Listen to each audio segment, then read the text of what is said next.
All right, welcome in everybody. We're going to do another college football spaces here, Saturday college football preview here late Friday night. Hope everybody's had a good week. Looking forward to this show. Got some great guests in here. Looking forward to talking with Brad Powers. Kiev from the Odds Breakers is going to be hosting this thing most of the way through. I'm a little bit under the weather, so Kiev's going to do a little bit more of the talking. I'll just be the guest here tonight, but looking forward to it, and I hope everybody can get a lot out of this show here today. Let's get Kiev added up here. And yeah, we had a good game there tonight. UNLV, Kansas, Arizona didn't hold in there to make that a decent game, but we got one good game out tonight. Hopefully, we can get some good action there tomorrow. All right, Kiev from the Odds Breakers, how are you, man? You want to take over here? Yeah, sure, man. I do you hear me, first of all? Yeah, good. Okay, good. I hope you're feeling better, man. I had that cold or whatever it was on Saturday night last week, and then Sunday I was supposed to watch some NFL with some buds, and that didn't work out. I was out probably till about Monday, but I ended up I'm all getting right. over it. I'm So, here. yeah, Kyle, you're a trooper. Thanks for coming on, and definitely thank you guys for coming on and listening. Of course, we love talking college football, as you know, and we have some awesome guests for you this week, as usual. And Brad Powers from Brad Powers Sports, one of our favorites, is on. Uh, Obviously, Brad needs no introduction. Very knowledgeable man and loves his fighting Irish. And Ron from Ron A Sports from the Inside Blitz is on too. And Ron's going to be a speaker, hopefully educating us as well about some of these wonderful games. So I'm gonna let a couple more minutes, people filter in here, and then we'll get started with the first game. And by the way, please message us if you want to request a game or any subject really in college football to talk about, because we always love to hear what you have to say, and maybe we could learn from you as well, listeners. We always do. And if you want us to break down a game too, we can quickly go to it. But we picked 5 games that pretty relevant this week.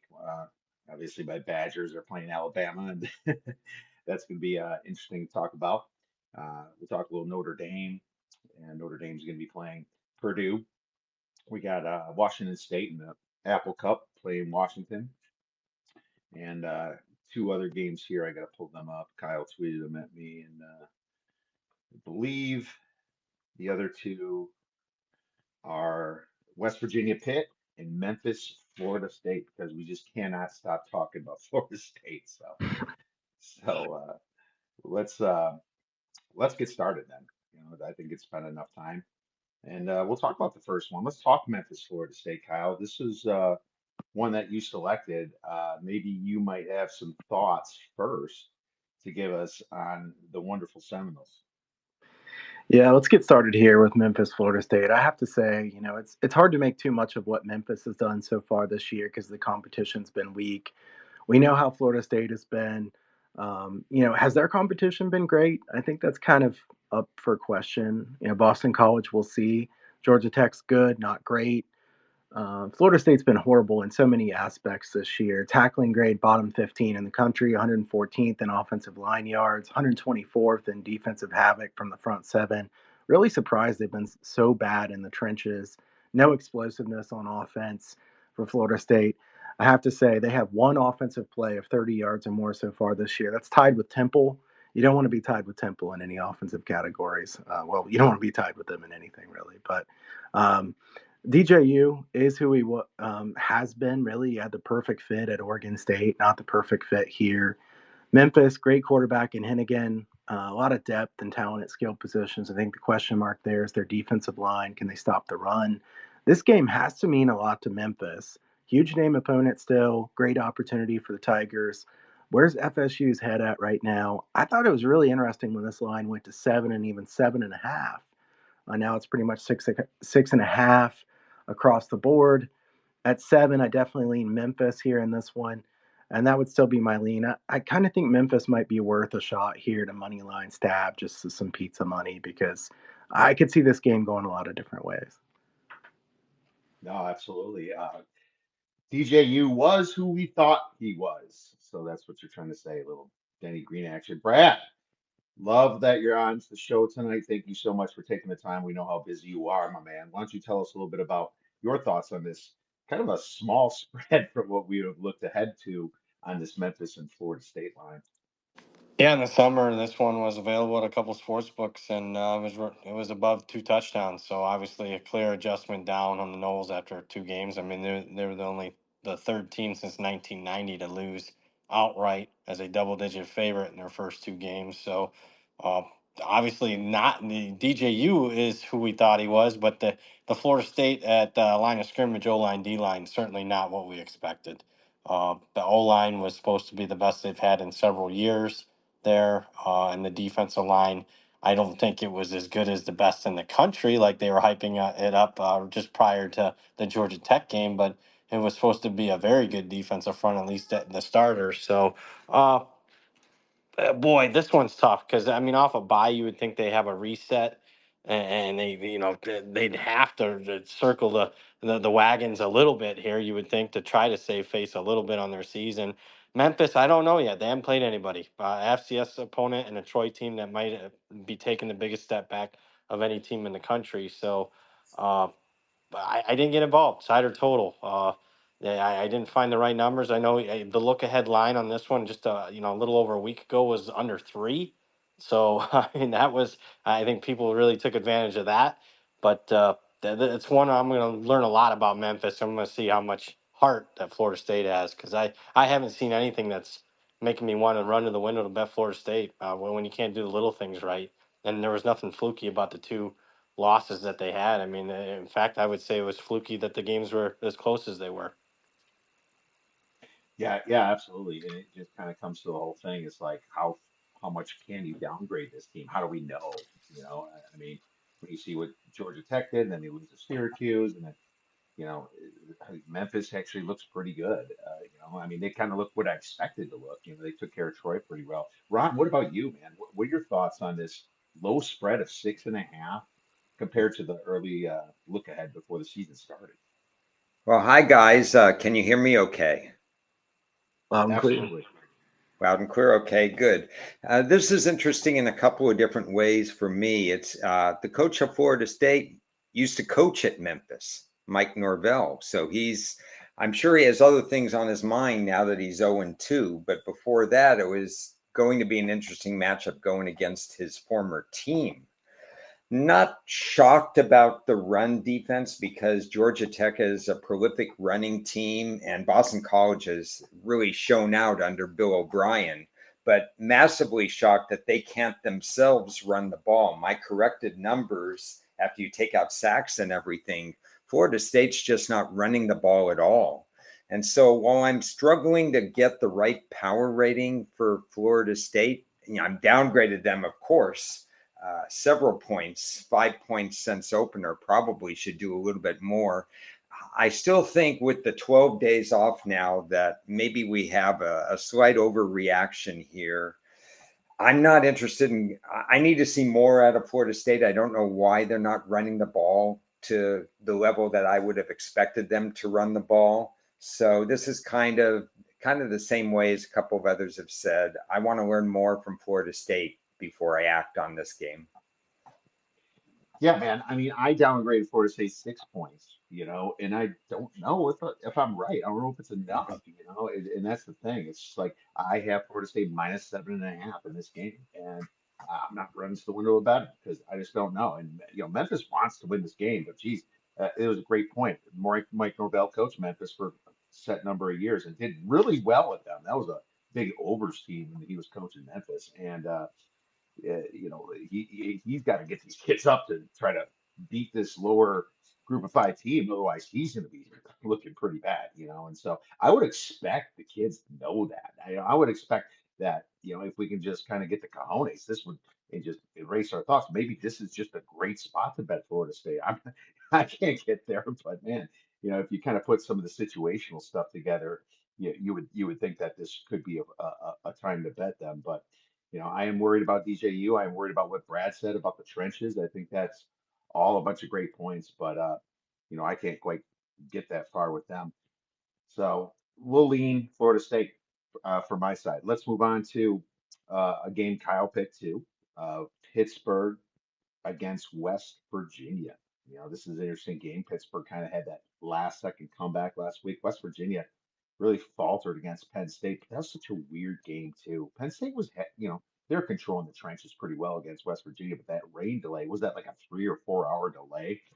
I remember wondering how tight these guys were going to come out and play this game. But Ron, why don't we just go right back to you and tell us your thoughts on this game if you have any? Yeah, so I'm struggling to find my notes here. So Pittsburgh, West Virginia. Uh, I have the line pretty much where it should be. Usually, the first thing I look at for both of these teams, they've had pretty good success over the years with revenge in this particular game. And that originally I thought I might like West Virginia, but Pittsburgh's the one with revenge. They are the home dog in this situation. But there's something about Pittsburgh's style of play defensively that bothers me. A lot of teams are able to go up over the top on them. Pittsburgh is, in my opinion, a high risk, high reward kind of defense where they want to get it in your face. They want to create havoc. They've had success past several years with a lot of sacks, but they also give up a lot of big plays and a big passing yards. So I'm kind of staying off on this game because I've teetered on both sides. I kind of can see both ways going, and Pittsburgh off the 1 point win. Are we rewarding them too much for that game? It was probably one they could have lost. One they definitely could have lost. Absolutely, I agree. And uh, West Virginia is in a spot where they need to show something, and like you said, revenge spot. Kyle, let's go right to you because you picked this game, and I thought I might have saw something in your newsletter about this game as well. Yeah, I'm going to bet the over here. I did bet the over here in this one. Over 61.5 is the best that I see out there now. Pitt, they beat up Kent pretty badly, but Kent, I mean, they lost to St. Francis. Not a good look there.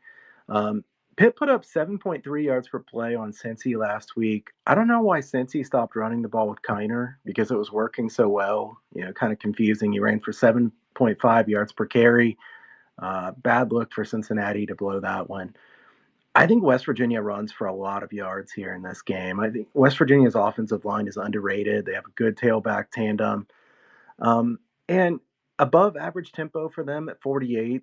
Pitt was definitely not kidding when they said they wanted to play fast in the offseason. Third in the nation in tempo so far this year, throwing on 56% of their plays. Holstein's been good. He has 8 turnover-worthy plays, though. So, he could throw a good deep ball. He could also throw a pick six.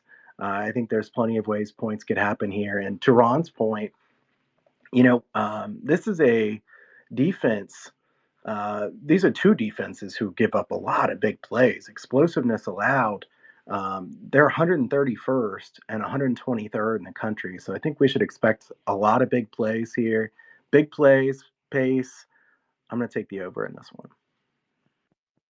That makes total sense. You and I talked before the season and talked about Cade Bell coming from Western Carolina, how he averaged over 37 points per game.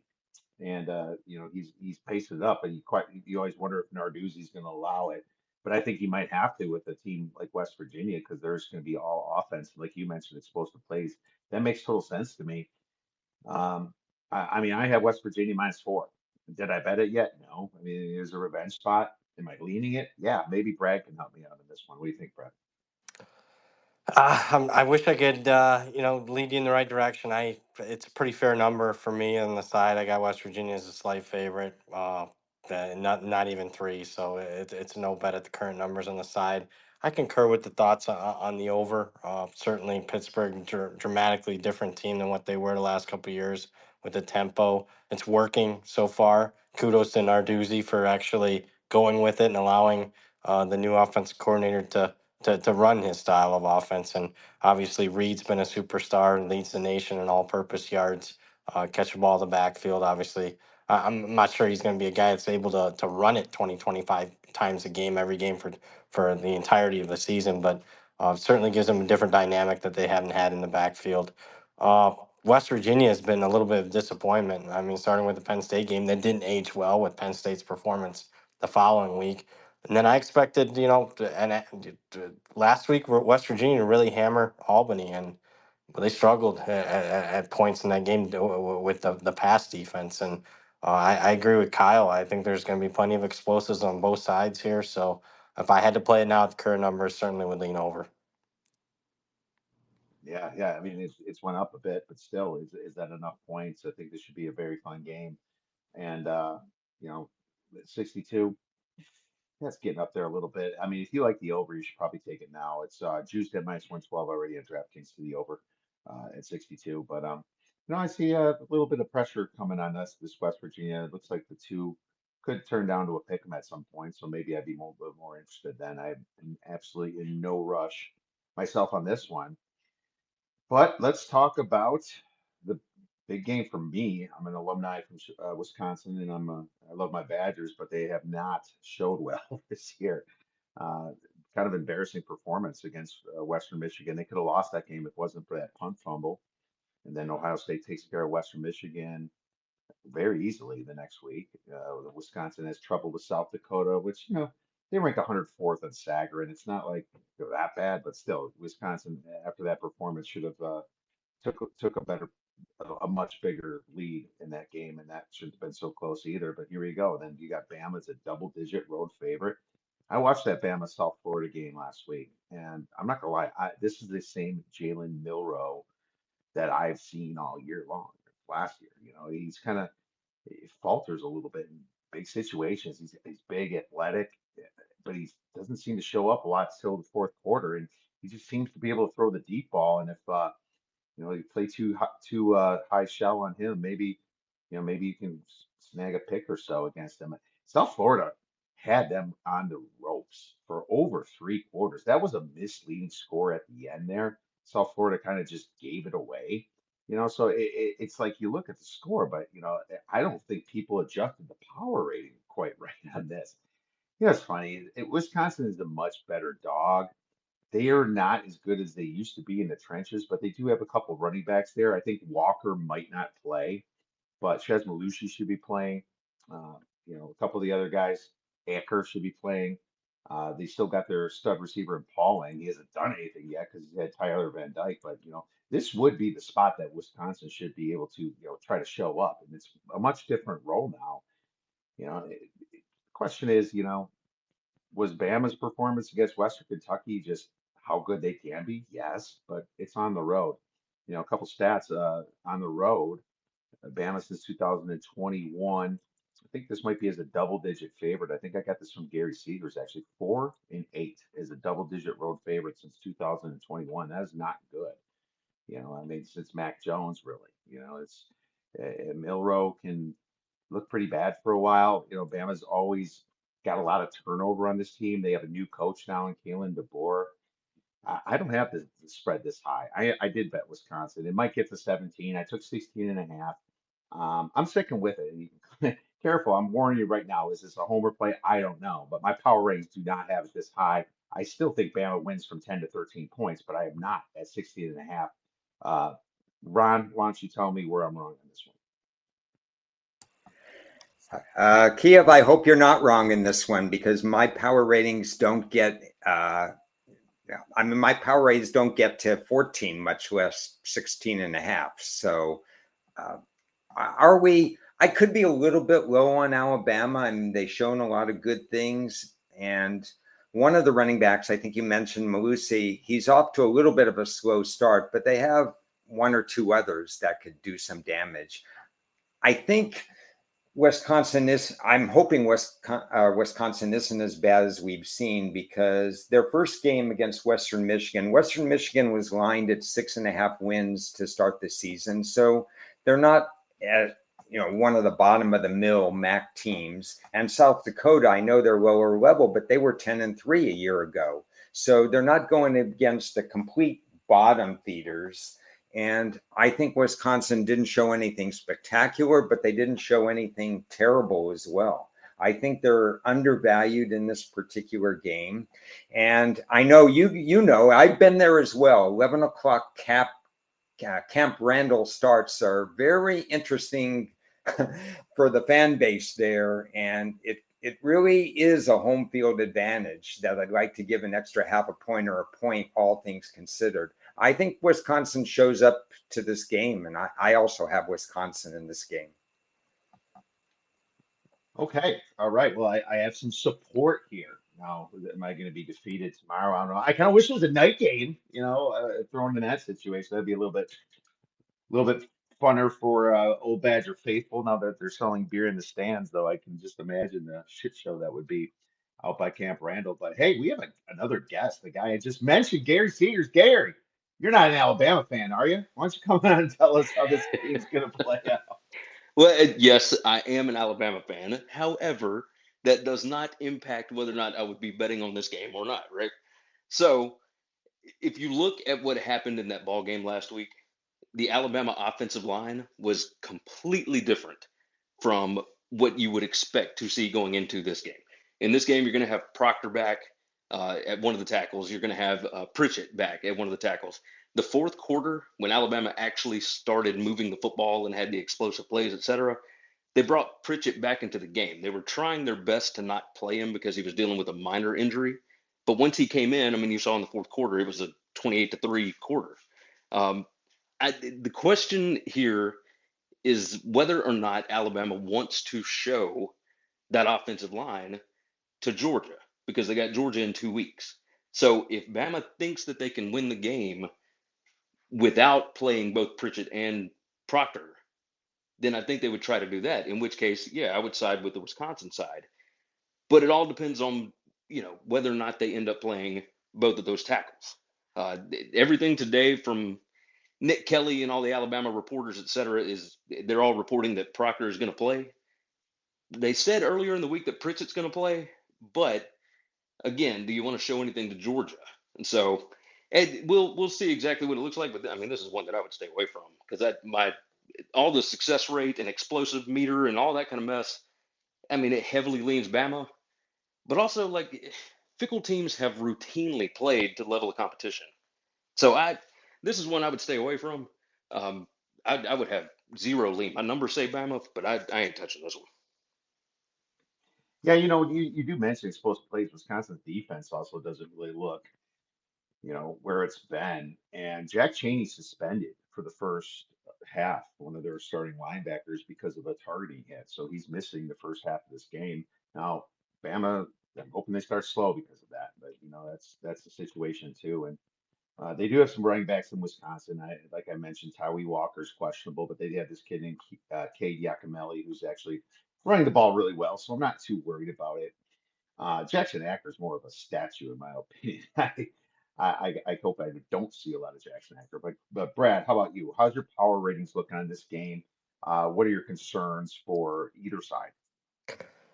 I mean, I got a disparity here. I mean, I'm with you guys. I mean, I'm Alabama in the 13 range, which usually screams not only bet, but best bet variety once we're hitting week 3. And I got a disparity above a somewhat key number of 14 and, 3.5 points. But I haven't got to the window yet. Maybe call me greedy. I'm waiting for the 17. It did flash at a book for less than a minute today. Got bought back. So that tells you, I think, a lot if we do happen to see it tomorrow. Uh, the problems I haven't got to the window yet, despite a pretty sizable power ratings disparity, is this just doesn't seem to me like a classic Wisconsin team that can muck this game up on both sides of the line of scrimmage. It's not an elite Wisconsin offensive line. It's not an elite Wisconsin defensive front.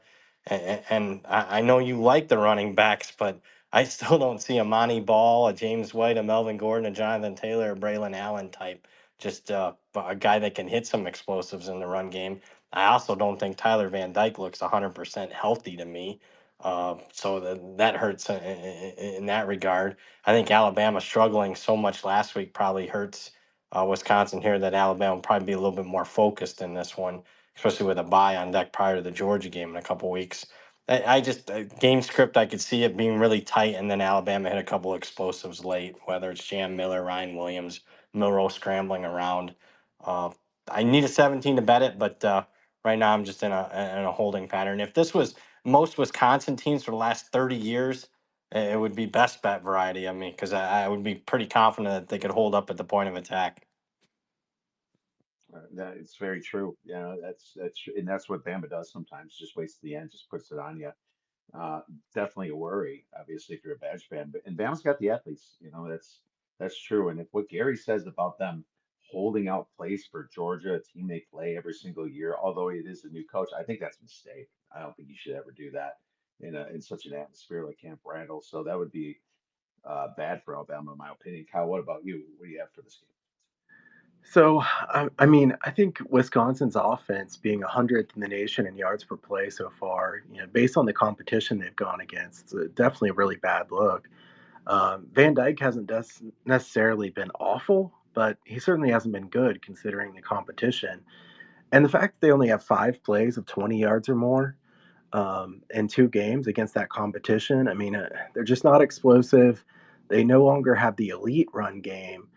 I know Longo is trying to change the offense, but I feel like they kind of have no identity at this point. I just don't see many paths to success on offense for Wisconsin. I definitely don't want to lay 16 points on the road. I was considering earlier in the week, what do I want to bet here? Under 51 or Wisconsin team total under. I did end up going with Wisconsin team total under 17 and a half. That doesn't help the listeners too much now because, 16 and a half is the highest you're going to find, 15 and a half some places. I would lean in at that point. I still lean the under in this one, but it's been bet down. I just think that Alabama's defense has been so solid. Second in success rate allowed. They've actually played pretty decent offenses too. Secondary's been really good. The fact that they got a scare last week, I think that they will be relatively focused in a game like this. So the unders is the way I would look in this one. Hey, Kyle, right quick, I apologize for interrupting. Do you have Wisconsin's tempo numbers right now? Like, what is their pace of play? Because it feels like they are significantly slower this year than they were last. Yeah, I got to bring it up. I didn't have it open, but I will look and get back with you in just a second. Good deal. Thank you. It does seem a little bit slower, actually, Gary.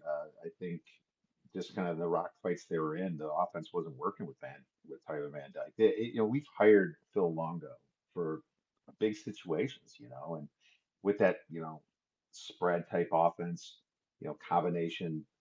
He wants to add the run game. It just doesn't make sense when he doesn't have the athletes that he used to have, in North Carolina and some of the other schools that he coached at. It's like if you don't have the athletes and you're running that, fast pace, spread it out type offense, it fails. And I think we're seeing a lot of that. And so we kind of Fickle says slow it down, get back to the run, and they do stupid stuff like shotgun on 4th and inches, shotgun on the goal line. That stuff drives me nuts. But we can't just talk about this game because there's some great games to talk about, just like the Apple Cup. The Apple Cup, and I'm excited for the Apple Cup this year because I think it's got a little bit more meaning. uh, why don't we start with a Pac-12 guy like Ron, or I guess former Pac-12, but Ron knows the West Coast quite well. Ron, let's talk about the Apple Cup. What do you have for Washington State at Washington in Lumen Field, by the way? So semi-neutral, I guess maybe favors Washington, but what are your thoughts? Yeah, it's too bad for Washington State that it's not a true home game because obviously they're going to pour everything into this, and we don't know as much about Washington yet because they played 2 games with their new staff and they've looked, I don't know, kind of mediocre at this particular point. I have the line a little bit closer. What did I see today? It's up to 5.5 in some places. Is that still true? Yes, yes, it still is. Yeah, I think we're getting into a little bit of a high territory right there in a game that probably means a little bit more to Washington State because Washington's going to be concentrating more on the Big Ten. I think Washington State's done enough offensively to warrant Washington's attention in this game.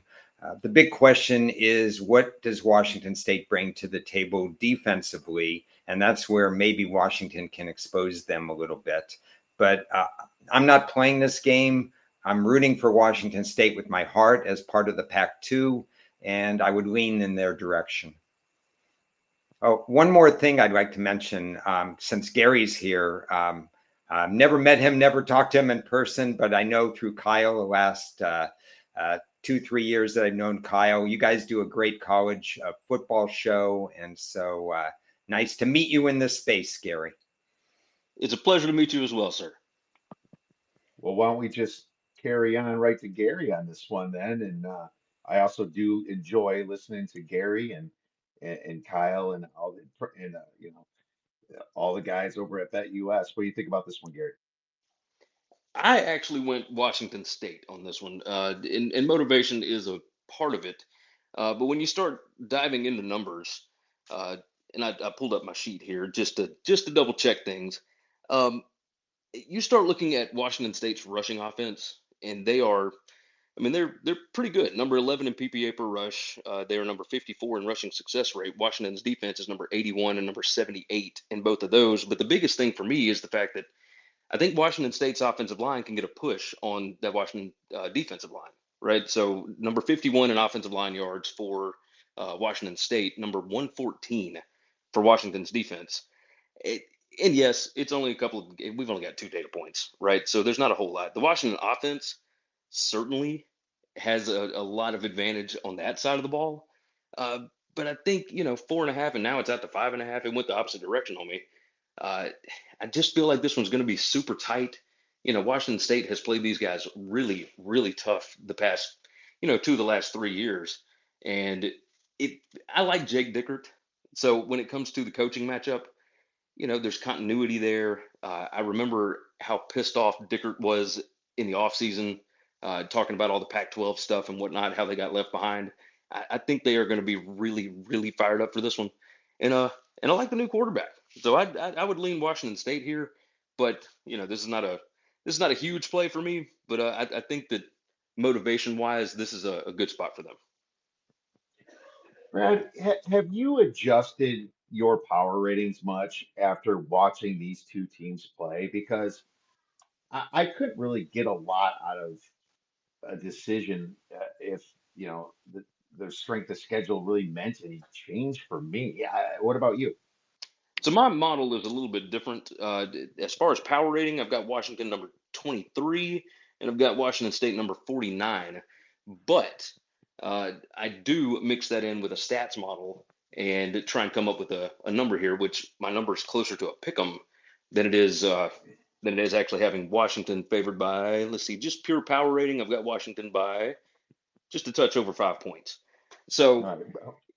when it comes to actual stats, opponent adjusted, all that kind of stuff, it leans the other way for me. But I mean, Washington's been good, but I just, yeah, I feel like the motivation factor is really, really big in this one. Brad, how about you? Have you moved your power ratings much on Washington and Washington State, or is your line close to the current line right now on the game?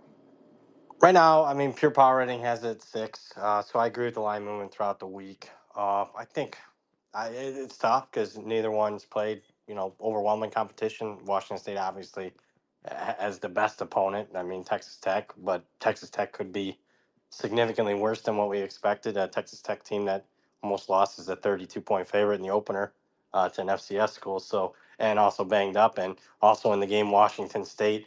That I think they were the right side, but the final score wasn't, indicative of how the game played out. I mean, box score has it much closer than a 3 touchdown disparity. Game will learn a lot. I'm more on the under than anything. Weather could be a factor. Significant rain, it looks like in the forecast. Style of play, probably with a new staff and a almost completely new roster for Washington. I think they feel both the squads feel each other out a little bit. Even last year, with in my opinion, a dead nut, Washington over team, you saw a very low scoring game between these two. So I like Mateer at quarterback. I didn't know he had that in him last week when he ran for nearly 200 yards. I like the versatility of Washington State's offense. I mean, 2 weeks ago they threw for 400. Last week they ran for 300. So I like that. I think Washington's been a little bit better than I expected uh, at the line of scrimmage, but we'll find out this week because I wasn't expecting much. So stay away on the side. I certainly lean under. You know what's funny about data points? It's like I think the only data point I can really trust is Texas Tech. And did I just swing and completely miss on Texas Tech? Should I ignore this? So I'm kind of with Gary here, and I did bet Washington State, and it did move against me too, Gary. I took 4.5, and uh, there's reasons I did, and there's a lot of like creative reasons here with Washington State. I mean, this is a team that had a lot of pride. I mean, that Washington State flag showed up every time at game day. Remember all that. I mean, I almost look at this rivalry and I almost throw away my numbers, my power numbers, and just look at it as like, wow, you have a big dog here that should be extremely motivated. They just watched their rival go to the college football championship, and then they saw them go to the Big Ten and get invited to the Big Ten. While they've been embarrassingly kind of left in the dust. I mean, if there isn't a bigger time to get up as a kid to play in a big game, I would think it's this one, man. I mean, they watched their quarterback Cam Ward transfer to Miami, get paid millions of dollars to go play over there. I just can't think of a bigger spot for Washington State's kids to come on and play, and they got to keep their coach. Dickard stuck with them, man. I'm on Washington State for a decent sized play. Kyle, maybe you agree or disagree. And by the way, we have over 140 people here, and so we'd love to hear some questions. And Kyle, I think you would get them, being that you opened the spaces. So if there's any questions come on, please feel free to say them after this game. But what are your thoughts on this one, Kyle? Yeah, I mean, I haven't bet this game other than betting the under. I saw some sharp groups betting the under when the weather kind of popped up. Might even try to middle that one depending on what happens with the number here. Um, I wanna bet Washington State. I just don't know what to make of Washington at this point. I think last week's win for Washington State was largely because of the field position from turnovers. They started at their own 44-yard line, Texas Tech from their own 24 on average. Mateer has been good, but he hasn't really been able to throw it. He's a fantastic runner, but he's going to have to do a little bit better passing at some point. What is Washington? I don't know. I mean, they have 6 touchdowns and 7 trips into the red zone. They probably can't keep that up. I know I've heard some people complain, like, well, this seems weird, the Apple Cup game this early. We should just be happy we have this game. So I'm looking forward to this game. Like you said, they should have a massive chip on their shoulder, Washington State. How much is that worth from a points, power rating standpoint? It's hard to put a number on that, but Washington State should be playing really hard in this one. I think the move on the under makes sense. We'll see if that one keeps going down. All right, great. So the under looks like the play here from Kyle's side. What's the number at? I wrote down 54. Is that lower now? Yeah, it's still 54. Yeah, it So, was 56 and a half. Oh, Kiev, let me add in too. I did look. Wisconsin's tempo is 64th. They're like 1/10 of a second from the exact average in college football. So, right at the average mark. which is slow for the air raid offense from Longo, right? Yeah. So I mean that's a But point they for they me. were top 25 last year, right? Top 30 at least, I believe. Yeah, that's what I thought. Yeah. Okay. No, good points. Kyle, any questions before we move on to the next game? Yeah, we did have a question. Well, who's the best team in college football right now if you absolutely had to choose? I don't. Wisconsin. Yeah, right. Georgia, Obviously. man. Georgia. It's Georgia. Come on. Seriously. We, I have to say Georgia, and some people would say Ohio State, but I wouldn't say Ohio State no matter what because I feel like I'm jinxing my team. But I think Georgia is the number one team at this point. Everyone feel free to answer that. Brad, Gary, Ron. Georgia for me. Georgia, easy, Georgia. Georgia as well, on and off the field, if you base it on miles per hour and speeding. There you go. Ooh, Gary liked that one too much. All right, let's move on to a really interesting game. And I'm still kicking myself for not betting Northern Illinois last week because I circled them in the letdown. But I got greedy, and then it went to 28. I was like, I'm gonna wait till it gets to 29. I got busy to even get around to it, and they win out. So I gotta tell you this. I didn't punish Notre Dame as much as this freaking line is. I hear that maybe Riley Leonard might not play, but I mean, geez, now it's all the way down to 7.5. And I wasn't exactly high on Purdue myself, but what's funny? It's like you look at stats. You know who's got the biggest EPA margin right now? It's Purdue because it's way too early for some of this stuff, and they didn't play anybody. So it's just I don't know how good really Purdue is. I know Notre Dame's in a spot where they better get up here, but then again, they're on the road, and I don't look at Notre Dame as a big covering team myself. I guess I have to start with Brad, being that he knows his Irish up and down. But Brad, I mean, if I was going to take Purdue, it would have been a long time ago, and my numbers really disagreed. I'm in the double digits, Brad, but I'm scared to get to the window right now. It's just one of those bigger overlays for me that I haven't bet. What are your thoughts, Brad? Yeah, obviously a late to the party if you want to bet Purdue. Although I wouldn't be a bit surprised the line comes down because I don't think Riley Leonard's going to play here in this game. I think they're going to play Steve Angeli. So once that gets announced, whether it's an hour before kick or 10 minutes before kick, the market will react. And I think it's already reacted. In fact, I think it's probably already overreacted. I don't think Riley Leonard's worth that much. But when a guy's only got one completion of more than 20 yards in 2 games, uh, I, I like Riley Leonard. He hasn't shown it, and he's not healthy. And after he took a pop relatively early in the Northern Illinois game after the first drive, I mean, he barely even ran. So if he can't throw and can't run because he's banged up, I mean, he's not worth anything. He's certainly not worth 5 points to the spread as this line's climbed down 5 points. So what I'm looking for, it's a little in the weeds, but I'm looking for that to hit the old Don Best screen when he gets announced out, and I'll probably be playing Notre Dame, especially if I can get it through that ultimate key number 7. With that being said, I don't know what Purdue is this year. I was a little higher in the market on Purdue, but who knows? They played a below average FCS team, so who knows? I will say they've been probably prepping for this game all summer. I mean, playing an FCS team, then a bye, and then Notre Dame, so they should be sky high, but I think the worst thing to happen for Purdue was Notre Dame losing last week. So that should have Notre Dame laser focused because their season's basically on the line here. So, uh, yeah, I'm just waiting. I've already bet Purdue, but I'm waiting for that news to hit, and I'll have a bigger bet on Notre Dame if I can get it through key number 7. You make a great point about um, playing against the overreaction for the backup quarterback. You can kind of look into that. And I might have a thought on that Utah State game coming up here as the spread keeps dropping too. But that's a great point, Brad.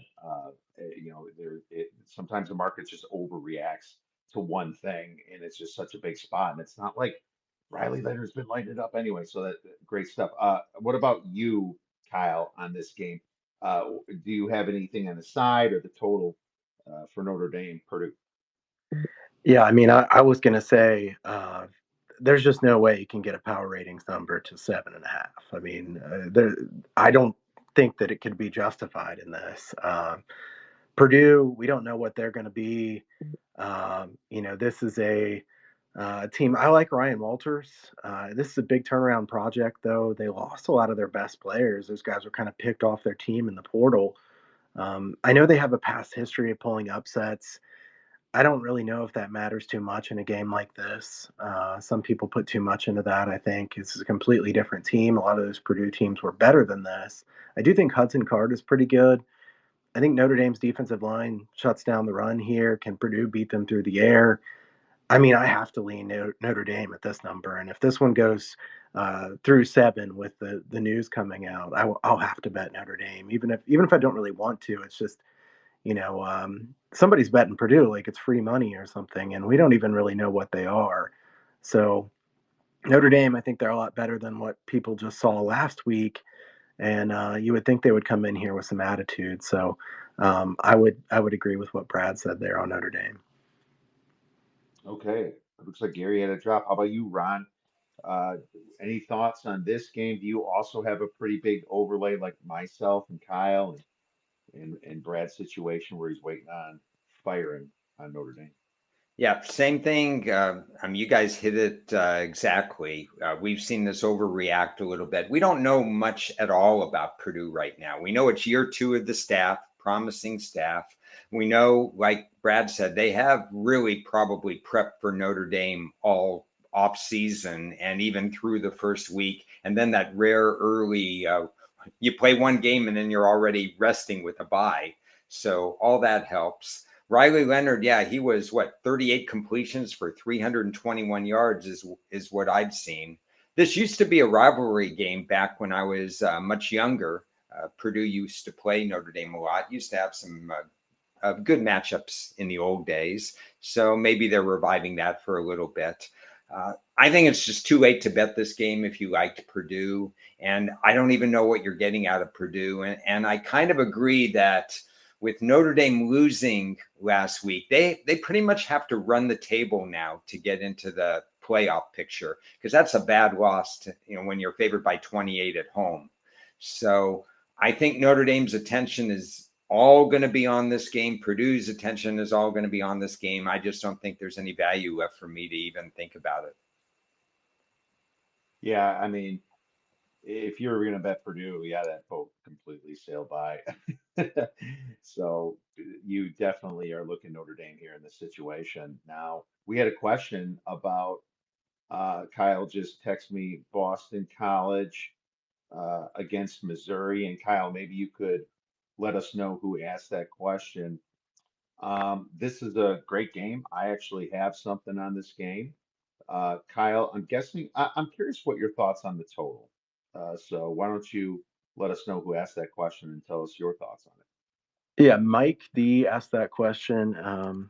Thanks, Mike, for tuning in. And I'm bringing that one up right now. I know I leaned the under in that game. I considered the under pretty strongly, ended up not taking it. Um, I think Boston College really has slowed down their pace. 129th in the nation in tempo. I think that's a big schematic change. Castellanos, a quarterback.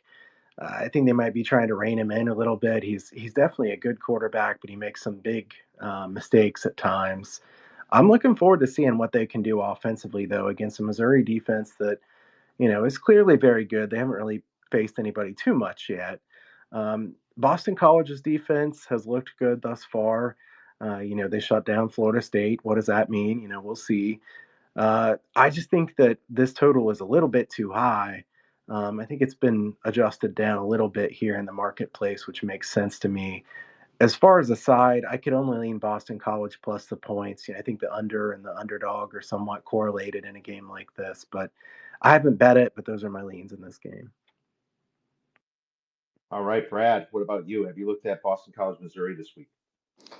Yeah, I gave out the under to clients today, so I like it quite a bit. Probably was earlier today my favorite total on the board under for the reasons Kyle mentioned. I mean, BC to me could be a dead nut under team until the market reacts. One of the slowest tempo teams. I think their defense is improved, even though we don't have great data points. I mean, but still, them holding Florida State to 13 was much better than anticipated heading into that game. They can play ball control. I like their offensive line.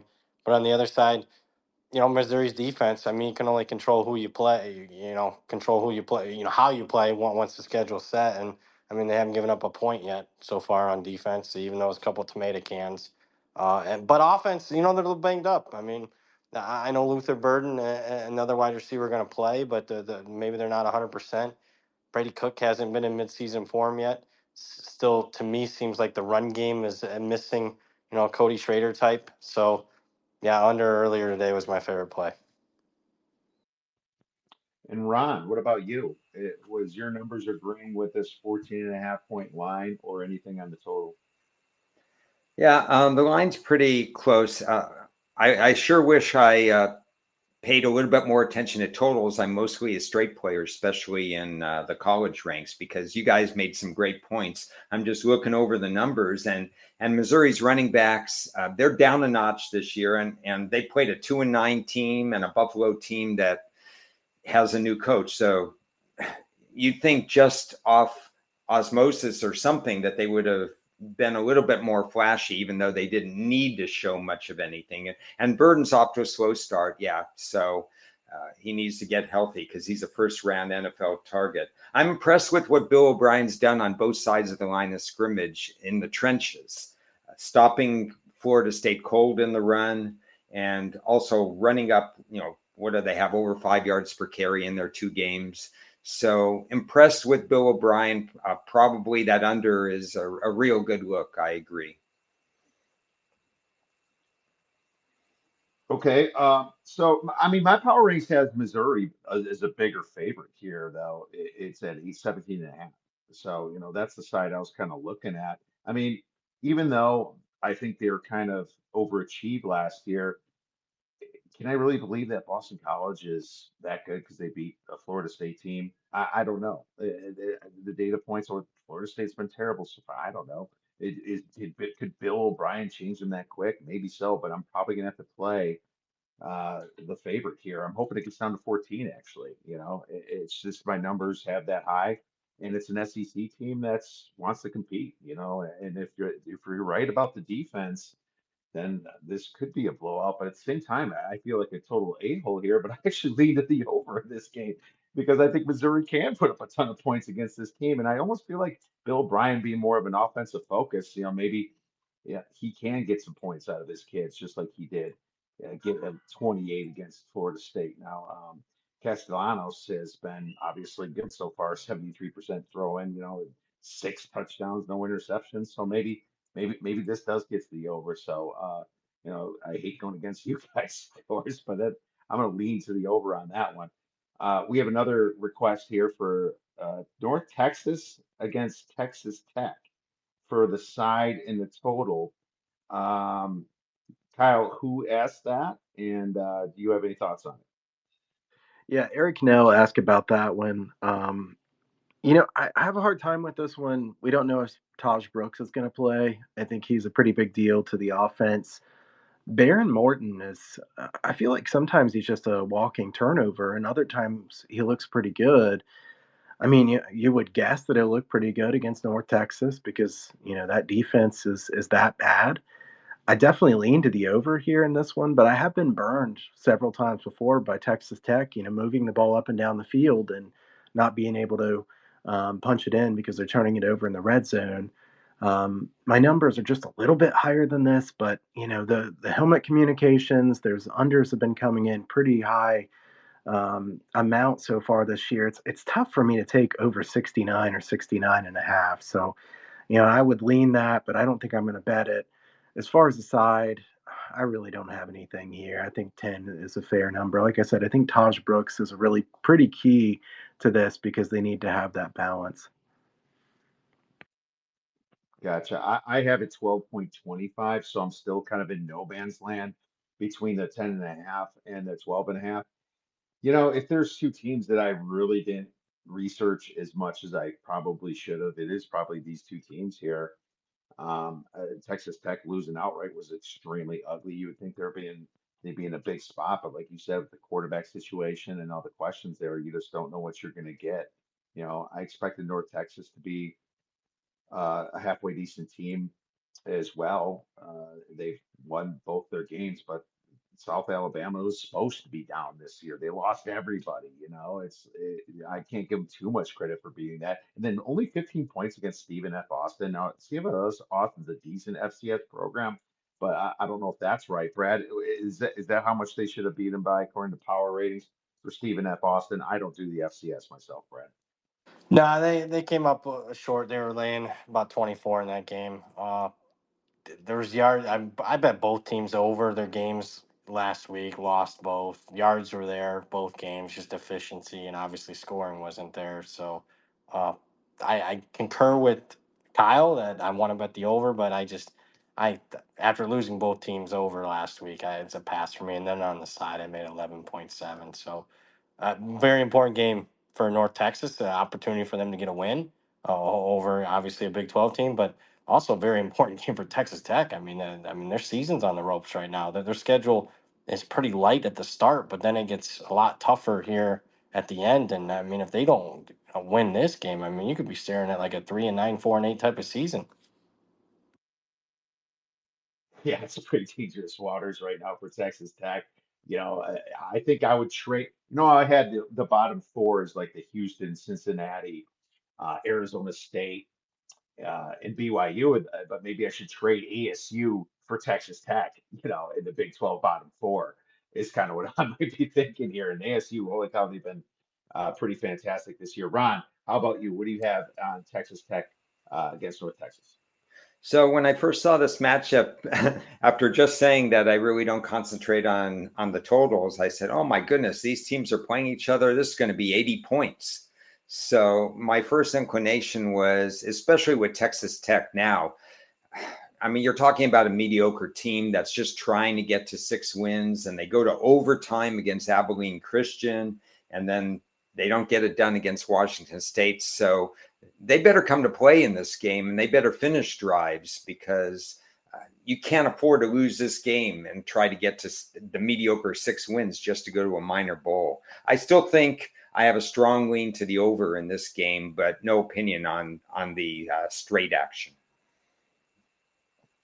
And this is one of the higher totals at 69.5 of the week. And Kyle, I think this might be the highest total of the week, which is kind of a head scratcher. What happened to those 72, 73, 74 point totals, man? It's like they've really been by the wayside, especially since last year when they obviously started stopping the clock. So, interesting stuff right there.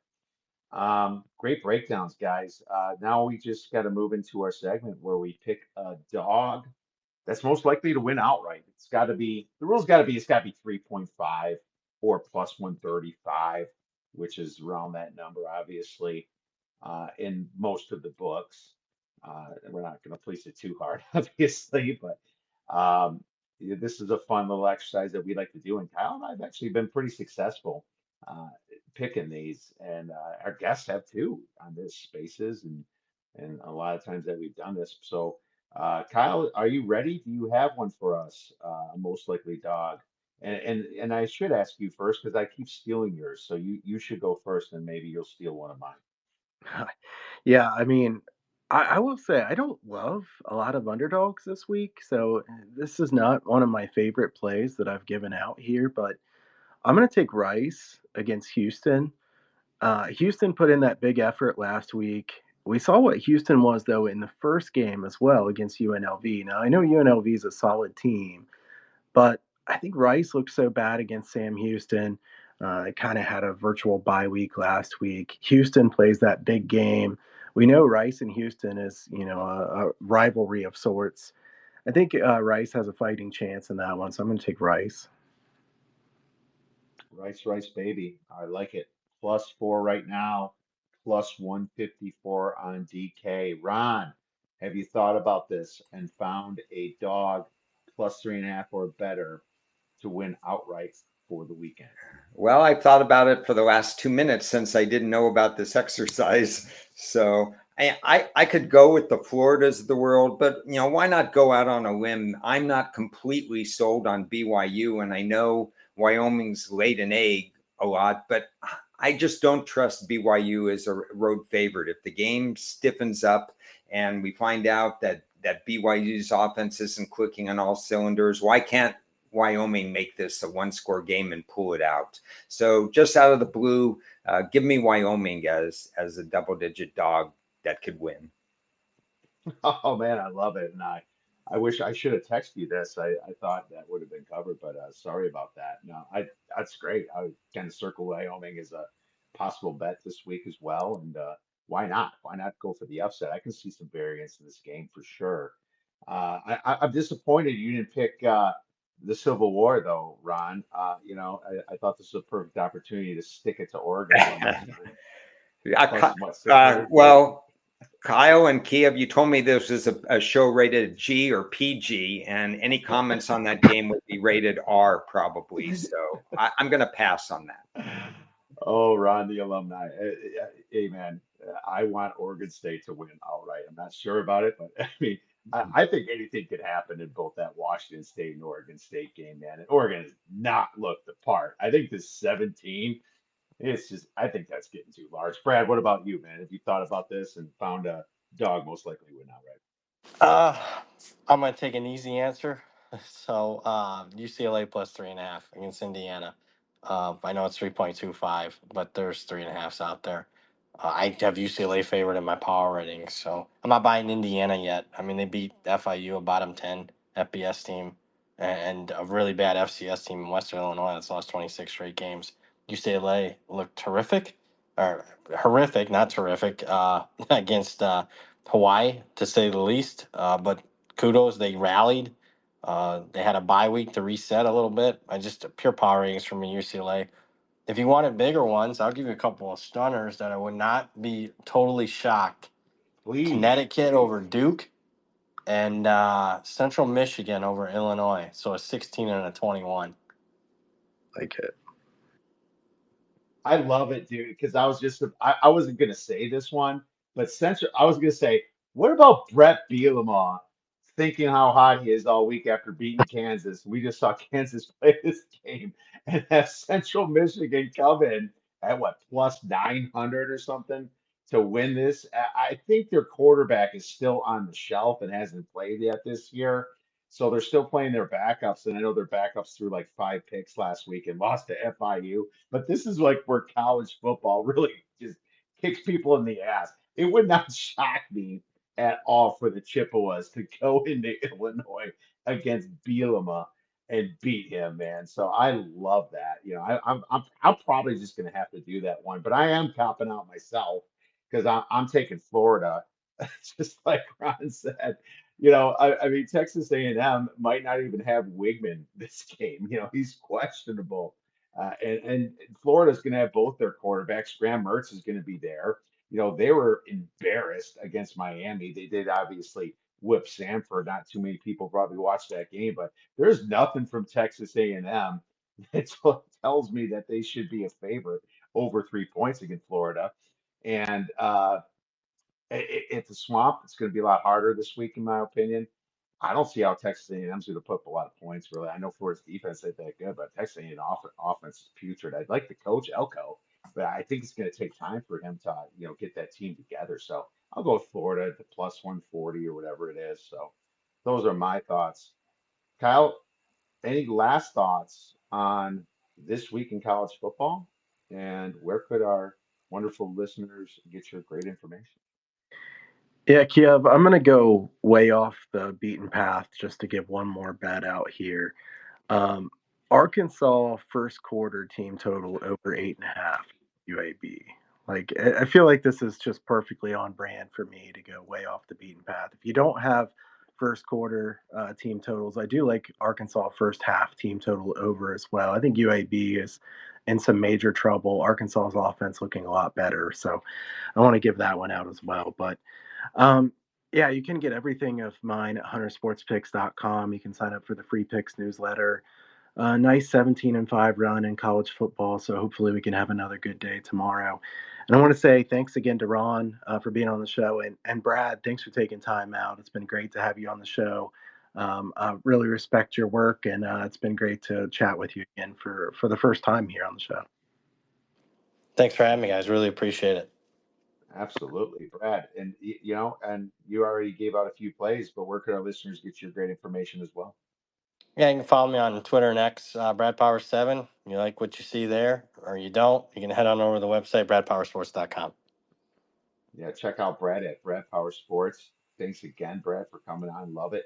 And Ron, what about you? Where could our listeners get your great media and information? Two thoughts first. One, I agree with Brad. I thought UCLA should be favored in that particular game. And two, found it interesting that Illinois at home rushed the field after the game against Kansas last week, which tells you where football is these days. Kansas is the vaunted team, the road team that you have to beat, and Illinois rushes the field. You can find me on various videos. Las Vegas Chris and we brainstormed the NFL on Tuesday. My longtime friend Ted Sobel joins Chris and I on Thursday. I talk college also on Thursday with the East Coast guys. Jeff Dawson does a great job. And every once in a while, write an article or appear with you and Kyle. I always appreciate being on with such great people, and sharing the stage with Brad is great as well. So thank you. Absolutely. And thank you guys so much for coming on and listening. My stuff's at the Odds Breakers. We have shows. We're gonna have a couple plays for you tomorrow, as usual. 6, 4, and 1 so far in podcast play, so not bad. Hopefully that gets a little bit bigger of a winning percentage. But once again, really appreciate everybody coming on. Kyle, get well soon, man. That voice is sounding better, so I'm glad that you're drinking enough tea and honey and everything. And you guys make sure to check us back next week for Spaces. We'll have some more guests for Brad, Ron, and Kyle. Have a great weekend and best luck in your plays.